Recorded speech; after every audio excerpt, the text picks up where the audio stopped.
क्रिस्त में प्यारे भाई और बहनों, हम 40 काल के तीसरे रविवार में प्रवेश कर चुके हैं।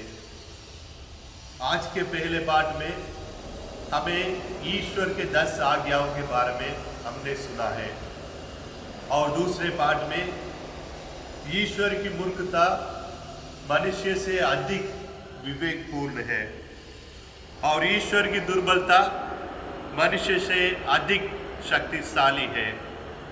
और सुसमाचार में मंदिर से बिक्री करने वालों का निष्कासन और यहूदियों की चुनौती के बारे में हमने सुना है।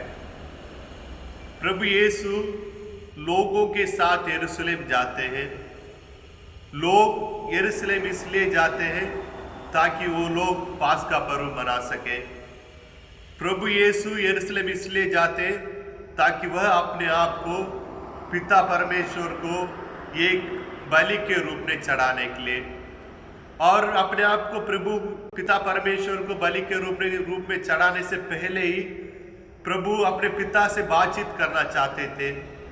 इसलिए वे मंदिर में प्रवेश करते हैं, अपने पिता को मिलने के लिए जाते हैं। जब प्रभु यरूशलेम मंदिर में जाते हैं तो देखते हैं लोग अपने पिता की उपस्थिति को नई पहचान करके अपने व्यापार को पहचानते थे।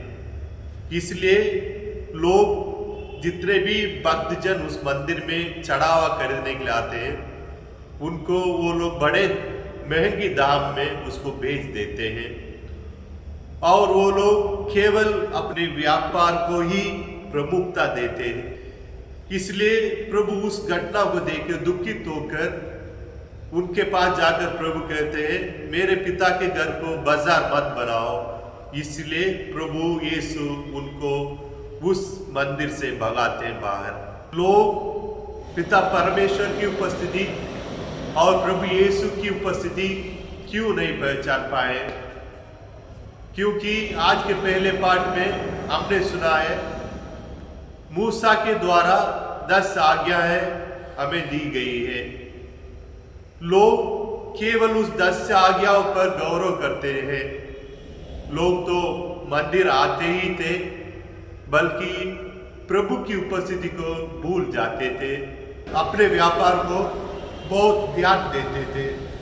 इसलिए लोग प्रभु की उपस्थिति और पिता परमेश्वर की उपस्थिति नहीं पहचान पाए। जो लोग अधर्म काम करते हैं उनके बारे में रोमियो के नाम संत पौलुस पत्र में लिखा गया है, अध्याय 2 वाक्य 23 से 24 तक। तुम संहिता पर गौरव करते हो और संहिता के उल्लंघन द्वारा ईश्वर का अनादर करते हो। तुम लोगों के कारण राष्ट्र में ईश्वर के नाम की निंदा हो रही है।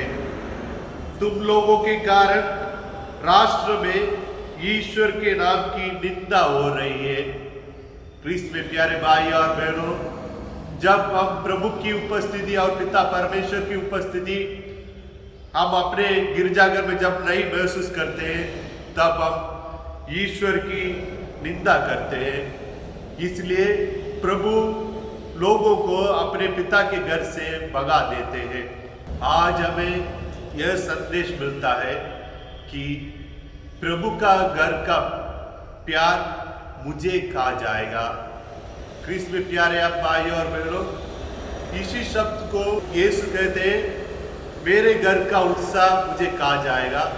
इसलिए उसमें से हमें यह संदेश मिलता है, प्रभु का घर का प्यार मुझे खा जाएगा। हम देख सकते हैं हम लोग कोरोना के वजह से गिरजाघर जाना छोड़ देते हैं और हम अपने दुनिया में व्यस्त रहते हैं। इसलिए हमें आज के पाठ में यह संदेश मिलता है, प्रभु का घर का प्यार मुझे खा जाएगा। हम देख सकते हैं अपने जीवन में हम घर बैठे बैठे व्हाट्सएप, फेसबुक, इंस्टाग्राम, ट्विटर ये सब में बहुत व्यस्त रहते हैं और उसकी उत्साह हमें खा जाता है और हम अपने दुनिया में व्यस्त रहते हैं। एक अध्ययन ने गणना की है, दिन में कितनी बार एक आदमी मोबाइल छूता है। वह कहते हैं, गणना करके वह बताते हैं 2000 बार एक आदमी अपने मोबाइल को छूता है। 2000 बार एक आदमी अपने मोबाइल को छूता है। मोबाइल की जुनूनी हमें खा गई है, इसलिए प्रभु का घर का प्रेम हमारे अंदर ही खो जाता है। इसलिए प्रभु हमें यह संदेश देते हैं, प्रभु की घर का प्यार क्या हमें खा जाता है नहीं। क्यों हम उस मोबाइल को बहुत प्यार करते हैं, क्यों अपना समय बहुत उसमें व्यतीत करते हैं। जो अध्ययन किया है उन्होंने बताया कि जो नोटिफिकेशन या जो लाल कलर की रंग अपने मोबाइल में आता है उसको हम देखना नहीं चाहते हैं, इसलिए बार बार उस लाल रंग को अपने मोबाइल में से हटाना चाहते हैं। इसके वजह से हम अपने मोबाइल को बार बार छूते हैं, उसी के वजह से हम अपने नष्ट की ओर कदम बढ़ाते हैं और ईश्वर से दूर हो जाते हैं। सांसारिक जीवन में सांसारिक वस्तुओं के साथ हम अपने आप को जोड़ जाते हैं।